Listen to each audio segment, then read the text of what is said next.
여러분 행복하세요? 주님의 이름으로 축복합니다. 하나님은 여러분을 사랑하십니다. 2023년을 시작하면서 우리 교회의 표는 어떤 것이 좋을까라고 몇 개월 전부터 사유하며 기도하고 있었습니다.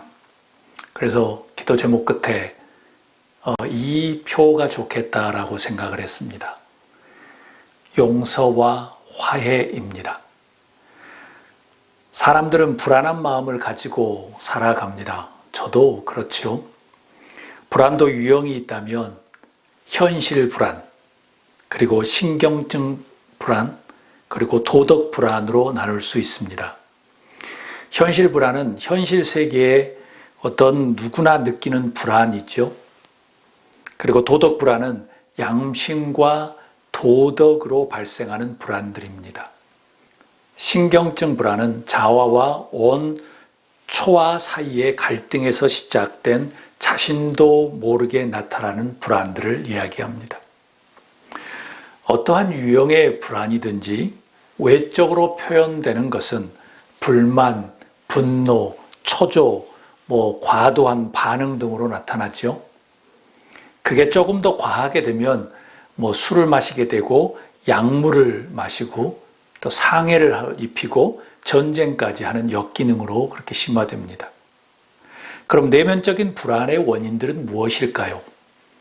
현실 불안에서는 의식주 문제가 크겠죠. 그리고 조금 더 나아가서 성공이라든가 인정이라든가 돈, 유명 등일 것입니다. 도덕 불안은 자신과 가족, 공동체와 사회에서 만들어 놓은 어떤 규범에서 나오는 양심과 도덕에서 발생됩니다. 그런데 문제는 마지막 신경증 불안입니다. 이 불안 증세는 원인과 형태들이 무엇이라고 정의하기가 어렵습니다. 사람마다 환경과 문화와 종교와 학력과 사회생활 등이 다르기 때문입니다. 특별히 어렸을 때 태어났던 환경들이 다르기 때문이에요. 그렇지만 처음 시작하는 원인을 찾는 것은 조금 더 좁힐 수 있습니다. 이런 정신적인 어려움은 다름 아닌 내 자신에서부터 시작된다는 것이죠. 주변의 영향에서 시작되는 것은 맞지만 절대적으로 정신적, 신경적 불안은 본인 자신에게서부터 시작됩니다. 내 자신에서 시작한 그 불안증이 내 자신 안에 머물러 정서적인 어떤 고립의 상황으로 치닫고 그 불안증이 외적으로 분출되면 타인과 공동체에 심각한 어둡고 부정적인 영향을 미치게 됩니다. 이런 과정에서 사람들은 이런 불안과 충동과 욕구를 제어하기 위해서 무엇인가 노력을 하지요.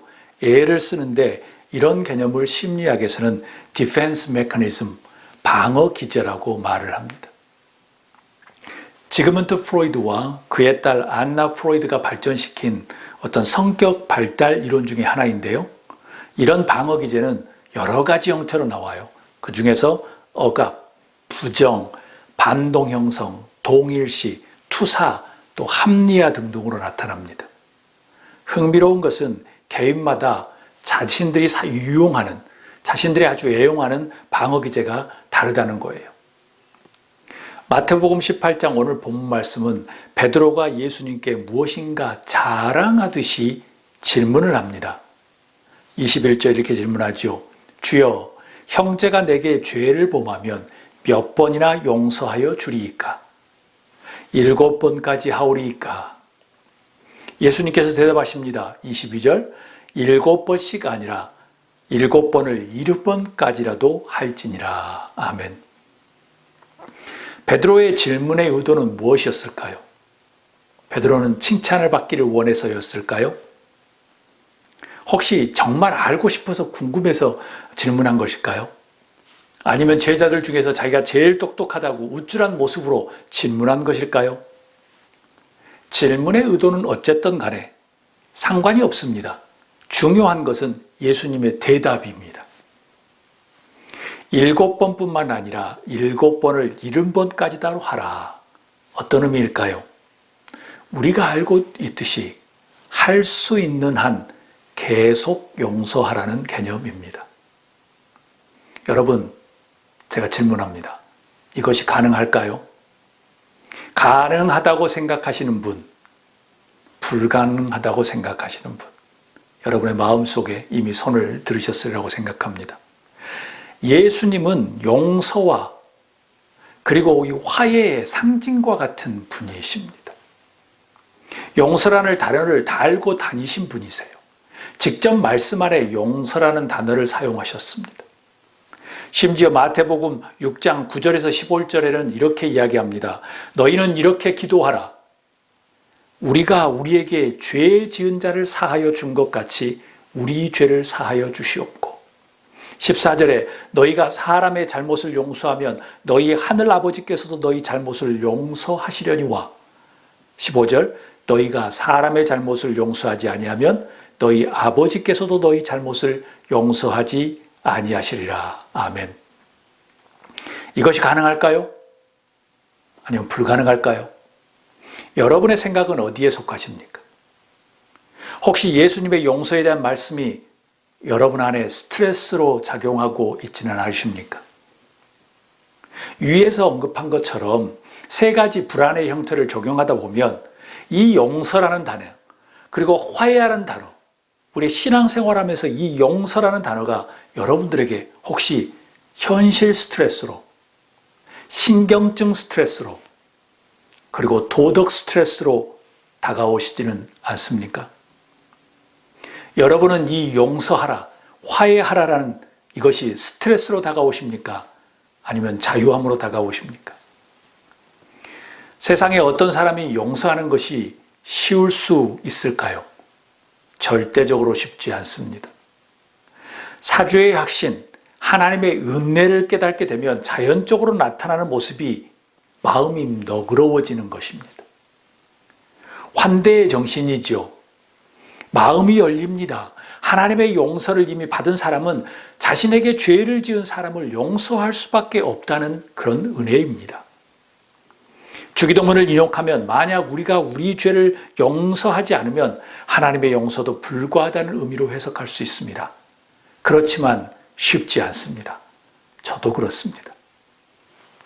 그럼 내 자신에게서 시작했던 그 스물스물 시작해서 끝내 끊을 수 없는 이 근본적인 이런 감정들은 무엇일까요? 왜 숨어있는 무엇인가 보이지 않는 것 때문에 우리는 이렇게 겉에 스트레스와 불안과 그런 욕망과 충동들로 가득할까요? 자신을 감옥에 가두고 자유하지 못하게 하는 그 원인들은 무엇일까요? 이것입니다. 거절감입니다. 심리학적인 용어로는 emotional cut-off입니다. 거절감, 그리고 죄책감, guilty, 그리고 열등감, 비교의식, comparison을 예로 들 수 있습니다. 많이 존재하겠지만 대표적으로 이 세 감정은 사람 내면의 깊고 깊은 곳에 존재하기에 지각하지 못하는 사람들이 너무나도 많습니다. 만약 지각하고 있다 하더라도 그 순간 느끼는 그 낯뜨거움과 창피함에 자기의 방어 기제를 이용해서 가면을 쓰고 갑옷을 입기 때문에 쉽게 발견되지 않습니다. 이런 것들이 지속되면 만성이 되죠. 그리고 끝내 중독이 됩니다. 이는 개인과 가족, 공동체와 사회에서만이 아니라 교회 안에서도 비일비재하게 일어납니다. 거절감, 죄책감, 그 다음에 열등감, 비교의식 때문에 그것을 감추기 위해서 분노와 그리고 아주 여러 가지 형태로 방어기제로 나타납니다. 억압도 나타나고요. 여러 가지 의미 나타납니다. 특히 하나님과 자신과의 관계에서도 아주 빈번하게 일어나는 장면들입니다. 하나님에게 방어 규제를 사용한다는 겁니다. 왜인가요? 나의 죄를, 나의 창피함을 감추기 위해서 그렇습니다. 따라서 이런 감정과 방어 기제는 성서에도 아주 많이 등장하는 것입니다. 성서의 유명한 신학의 선배들도 이용했던 방법들입니다. 우리는 어떠한가요? 위의 모습들이 내면에 자리하고 속으로 또는 밖으로 어두운 모습으로 표출이 된다면 심리학적인 개념으로는 이런 모습을 무엇이라고 이야기하냐면 성인 아이라고 이야기합니다. adult children이라고 말합니다. 꼭 나쁜 의미는 아닙니다. 왜냐하면 저의 견해로는 저를 비롯해서 수많은 보통 사람들이 성인 아이와 같은 감정에 사로잡혀 살 때가 있기 때문입니다. 업 앤 다운처럼 순간순간 바뀌는 그런 모습 속에 살아가고 있습니다. 그래서 별 문제가 없는 것처럼 여깁니다. 꼭꼭 숨겨놓았던 것이 별 문제가 없는 것처럼 우리의 각각 다른 방어 기제를 통해서 순간순간 애를 쓰며 컨트롤을 하려고 합니다. 사람들은 거절감과 죄책감과 열등감이라는 감정이 건드려지면 얼굴이 순간 빨개집니다. 그리고 손에 땀을 쥐고 되고요. 그래서 갑자기 머릿속에서 순간 방어 기제를 사용해서 그 자리를 모면하려고 합니다. 애를 씁니다. 성공하면 순간을 모면하고요. 그렇지 못하면 심한 역기능으로 개인과 타인과 공동체와 사회까지 악영향을 미칩니다. 아주 나쁜 행동을 하죠. 사람에게 완벽한 존재란 없습니다. 저도 동일합니다. 그렇지만 이상적인 모습으로 변화하려고 하는 그런 신앙의 여정의 사람들은 존재합니다.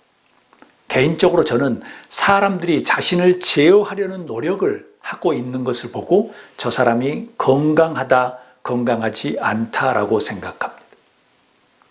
그러기 위해서 우리는 만약 건강한 모습을 위해서 우리의 자신의 어떤 보이지 않는 것들을 제어하려고 하는 그런 노력과 훈련을 하는, 그러기 위해서는 우리가 어떻게 해야 할까요? 정신적으로 이것입니다. 한번 따라하겠습니다. 먼저 내 자신을 용서하자. 먼저 내 자신을 용서해야 합니다. 솔직히 단번에 내 자신을 용서하기란 쉽지 않습니다. 그렇지만 노력하고 집중하고 몰입해야 합니다. 내 자신을 용서하기, 이렇게 말할 수 있습니다. 타인을 용서해야 하지 않을까요? 내 자신을 용서하자라고 이야기하면 이렇게 반문하신 분이 있을 겁니다. 타인을 먼저 용서해야 하지 않나요? 옳은 말처럼 보입니다. 그럴 수 있습니다. 그런데 자기 본인을 먼저 사랑해야만 합니다. 자기 본인과 먼저 화해해야만 합니다. 자신 안에 숨겨놓은 어둠의 거절감, 죄책감, 열등감, 비교의식을 해결해야만 자신의 어두운 굴에서 한 걸음 한 걸음 나올 수 있습니다. 용서해 주십시오. 여러분 자신을. 용서해 주십시오. 여러분의 어린 자신을. 용서하십시오. 여러분의 실수를. 용서하십시오. 여러분 부모와 여러분 가족에게부터 거절당했던 것을. 용서하십시오. 여러분의 죄책감을. 그리고 여러분의 열등감을. 힘들고 어려웠던 여러분을. 그리고 하염없이 눈물로 지새웠던 여러분을 용서해 주십시오. 내 자신을 용서하는 노력과 훈련이 된 후에야 비로소 영적으로, 신앙적으로 하나님의 용서를 경험할 수 있습니다. 자신을 용서하지 않고 하나님의 용서를 경험하기란 너무나도 어렵습니다.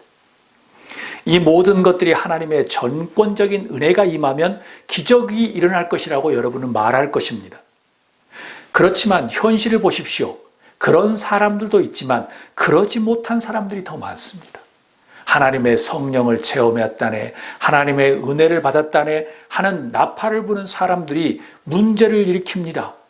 그들의 성인 아이들인 것을 보면은 아주 쉽지 않다는 것을 우리는 알 수 있습니다. 그들이 교회에서 싸움을 하고요.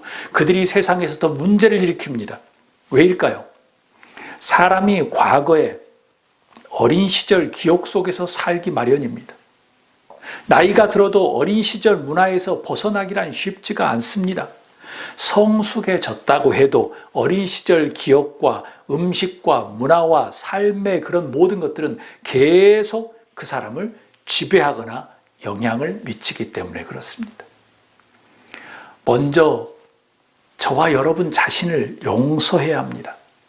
그래야만 하나님의 전권적인 그 용서하심을 우리가 경험할 수 있습니다.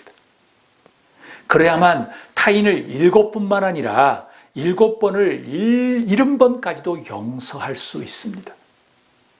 그래야만 우리가 우리 죄 지은 자를 사하여 준 것 같이 우리 죄를 사하여 주옵시고 라는 말씀이 이루어집니다. 하나님이 우리의 죄를 사해 주신다는 것은 어떤 죄일까요? 살인, 사기, 폭행, 그런 등의 범죄를 용서해 준다는 의미와는 좀 다릅니다. 우리는 그런 사람들이 아니니까요. 그런 죄를 지으면 당연히 사회법으로 심판을 받아 마땅합니다. 하나님의 죄사함은 조금 더 깊고 오묘한 의미가 있습니다. 보이지 않는 것이죠. 인간의 전인적인 죄를 말합니다. 곧 내면에 꼬이꼬이 감춰주었던 그런 엇나간 정서적인 역기능도 포함합니다. 때론 타인에게까지 표출되지 않는 죄일 수도 있습니다. 혼자만 알고 있는. 그렇지만 하나님은 알고 계십니다. 왜요? 하나님은 전지전능하신 분이시니까요. 이것이 바로 잡히지 않으면 이 불안과 충동과 욕구가 더욱더 심화되고 끝내는 제어하려고 하는 방어 기제를 사용하고요. 성공하면 덮어놓을 뿐 언젠가는 또다시 드러나고요. 실패하면 개인과 타인에게 아주 부정적인 영향을, 무고한 사람을 피해를 입히고요. 그래서 먼저 우리 자신을 용서해야만 합니다. 내 자신에게, 여러분 자신에게 수고했어 상훈아 라고 말씀하십시오. 너 힘든 거 잘 알고 있어 라고 말씀하세요. 내가 용서할게. 내가 용서할게. 너를 사랑해. 상훈아, 너를 사랑해. 너는 소중한 존재야. 너를 사랑하세요. 너를 먼저 용서하세요. 내 자신을 사랑하세요. 라는 그 표현은 이기적인 마음으로 과도한 자기애를 가리키는 것처럼 보입니다. 그런데 자기애가 아닙니다. 나의 어두웠던 과거의 감정을 조금 더 자유스럽게 가볍게 하자는 목적입니다. 그 어두운 감정과 문화의 어떤 굴에서 자유하자는 말씀이에요. 여러분 자신과 화해하십시오. 여러분 자신을 먼저 용서하십시오. 하나님이 그것을 원하십니다. 노력을 해도 쉽지 않을 수 있습니다. 그렇다고 자포자기하지 마십시오. 꼭 해야만 합니다. 그래야만 타인도 용서할 수 있기 때문입니다.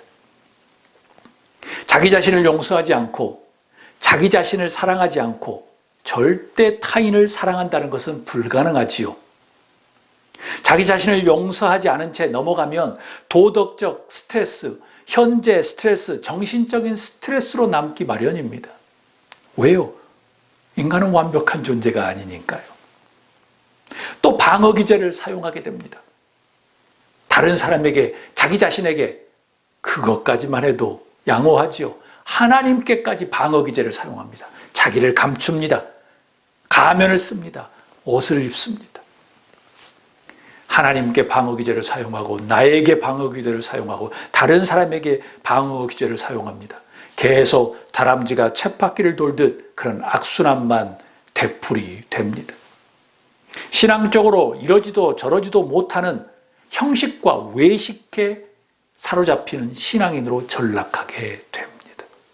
사랑하는 여러분, 왜 예수님께서 베드로에게 7번씩 70번씩이라고 용서하라고 했을까요?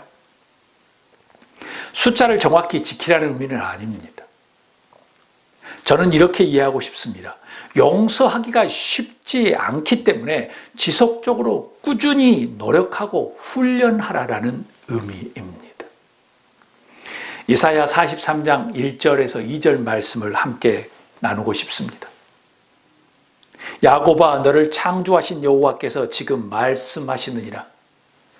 이스라엘아, 너를 지으신 이가 말씀하시느니라. 너를 두려워하지 말아라. 내가 너를 구속하였고 내가 너를 지명하여 불렀나니 너는 내 것이라. 내가 물 가운데로 지나갈 때에 내가 너와 함께 할 것이라.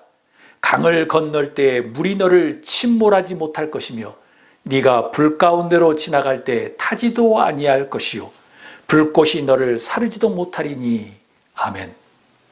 사랑하는 여러분, 2023년 우리 교회 여러분과 저의 표어는 용서와 화해입니다. 야곱을 통해서 우리가 생각하기에 여러 가지 어려움을 겪었던 그 야곱에게 말합니다. 너는 두려워하지 말아라. 너는 두려워하지 말아라. 내가 너를 구속하였고 내가 너를 지명하여 불렀나니 너는 내 것이라. 너와 함께 할 것이다. 물속에 있을지라도 침몰하지 않을 것이며 불 가운데 가더라도 타지도 않을 것이다. 너를 사르지도 않을 것이다. 그 야곱과 같은 존재가 여러분과 저입니다. 사랑하는 여러분, 하나님이 여러분과 저 각자를 구속하고 지명하여 불렀습니다. 왜요? 여러분과 저는 하나님의 것이기 때문입니다. 그만큼 존귀하다는 표현입니다. 우리를 지키시고 함께 하신다고 약속하십니다. 그런 귀한 존재인 여러분 자신을 올 한 해는 용서하시고 화해하십시오. 사랑하십시오. 올 한 해도 신앙의 건강함을 위해 여러분과 제 자신을 사랑하는 그 훈련의 여정을 멈추지 않는 여러분과 제가 될 수 있기를 주의 이름으로 축복합니다. 하나님 앞에, 다른 사람 앞에, 내 자신 앞에 방어 기제를 쓰면서 속이지 마십시오. 그러다 보면은 중독이 되고 만성이 되어서 형식과 외식하는 사람이 됩니다. 여러분 자신을 진솔하게 사랑하는 신앙인, 하나님 앞에 진솔하게 여러분을 내려놓는 그런 신앙인이 될 수 있기를 주의 이름으로 축복합니다. 용서와 화해의 올 한 해가 되기를 주의 이름으로 축복합니다.